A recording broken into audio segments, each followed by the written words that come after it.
there's a notion of ambiguous loss, loss that's kind Mhm. of it's hard to define it. Pauline Boss is a psychologist who wrote about that in a book called Ambiguous Loss. And I think that's kind of what we're talking about here. Mm. Yes, there's something that's clear cut. So and so, this person who I love died.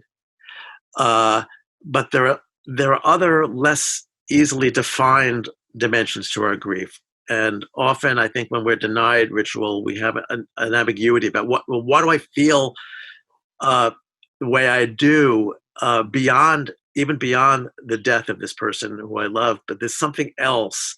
It has to do. Maybe it emerges with anger or regret or Mhm. sense of failure. I couldn't do what I should have done. I Mhm. should have been there at the funeral, but I couldn't. Mhm.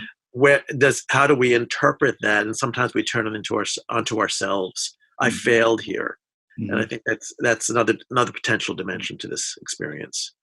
Yeah, and it makes me wonder if people that lose someone will feel like they failed because they didn't protect their loved one from this virus. Yeah, yeah.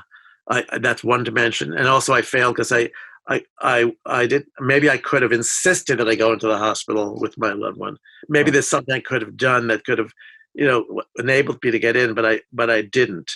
Mm. Somehow it must have been my fault.